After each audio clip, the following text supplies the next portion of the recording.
Big ব্যাশে প্রথম ম্যাচেই রিশাদের বাজিমাত। ৬ ইকোনমিতে বোলিং করলেন, অথচ তবুও জুটল না চতুর্থ ওভার। কিন্তু কেন? সাকিব আল হাসানের পর দ্বিতীয় বাংলাদেশি হিসেবে যখন বিগ ব্যাশ লিগের আলো ঝলমলে মঞ্চে পা রাখলেন রিশাদ হোসেন, তখন সেটি ছিল শুধু একটি সুযোগ নয়, ছিল স্বপ্নের দরজা খুলে যাওয়ার মুহূর্ত।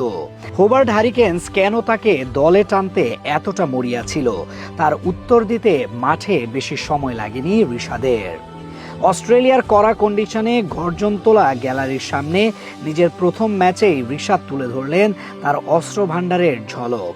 বল হাতে তিনি ছিলেন সংযত, আত্মবিশ্বাসী ও হিসেবি। প্রতিটি ডেলিভারিতে ছিল পরিকল্পনার ছাপ, আর প্রতিটি ওভারে ধরা পড়েছে নিয়ন্ত্রণের সৌন্দর্য। দলের হয়ে সেরা ইকোনমিতে বোলিং করে তিনি বুঝিয়ে দিলেন তিনি কেবল অংশ নিতে আসেননি, এসেছেন নিজের ছাপ রেখে যেতে। এই পারফরমেন্স যেন এক নিঃশব্দ ঘোষণা। রিশাদ দেখালেন বাংলাদেশের ক্রিকেট শুধু অতীত গৌরবেই থেমে নেই, নতুন নামগুলো প্রস্তুত বড় মঞ্চে নিজেদের জায়গা করে নিতে। অস্ট্রেলিয়ার মাটিতে তার প্রথম ছোঁয়াতেই যে আত্মবিশ্বাসের ঝিলিক দেখা গেল, তাতে স্পষ্ট বিগ ব্যাশে রিশাদ হোসেন এসেছেন বাজিমাত করার স্বপ্ন নিয়েই, আর সেই স্বপ্ন বাস্তবে রূপ দিলেন দিনের শুরুতেই। রিশাদকে নিয়ে বেশি উচ্ছ্বসিত ছিল হোবার্ট হারিকেন্স।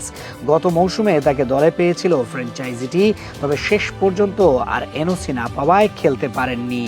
তবে এই মৌসুমে বিপিএল বাদ দিয়ে বিগ ব্যাশেই প্রাধান্য দেয় বিসিবি।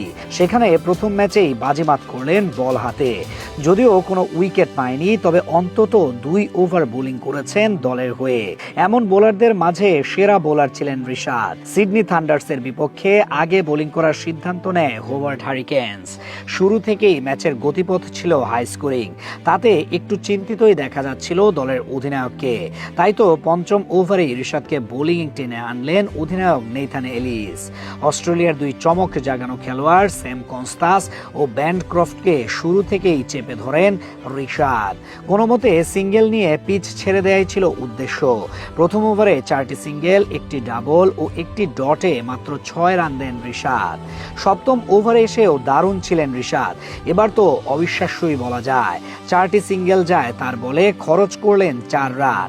যদিও শেষ ওভারে একটি বাউন্ডারি হজম করেন তিনি, তবে শেষ পর্যন্ত 3 ওভারে 18 রান দেয়া যে দারুণ বোলিং, সেটা বলার অপেক্ষা রাখে না।